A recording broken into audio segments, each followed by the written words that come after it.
घ्या दे.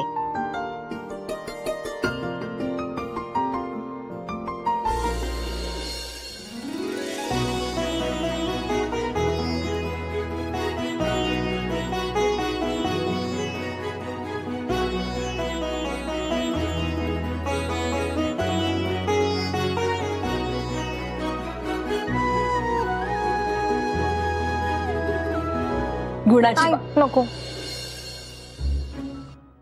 काय ग काय झालं? काही नाही. ते मगाशी म्हणजे त्याच्या गालाला काहीतरी लागलं होतं. म्हटलं काय लागलंय म्हणून मी पुसायला गेलते तर ती अशी करंट लागल्यावर आणि मागे सरकली. काय झालं तुला? कालपासून अशी विचित्र का वागतेस?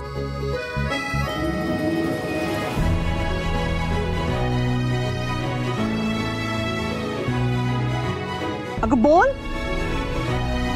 आई अहो मला माहितीये काय झालंय ते काय झालं. कसं ते घर आई कसं आहे ना, धैर्य भाऊजींनी प्रेमाने हिचे गाल ओंजळीत धरले होते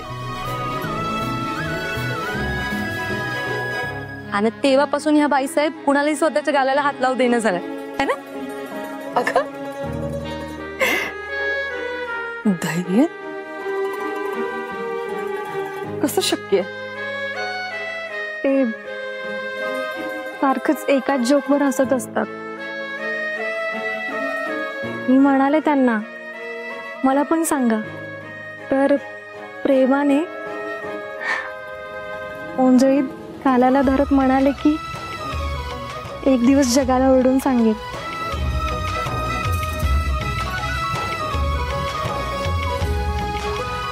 असं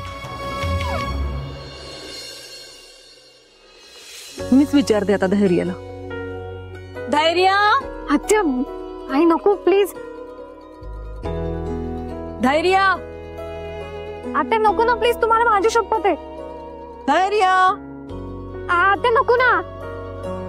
आत्या अगं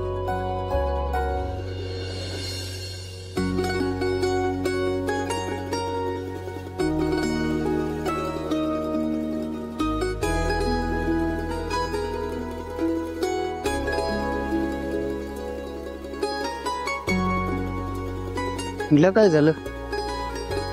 काही नाही. बरं आवाज दिलास काय मला?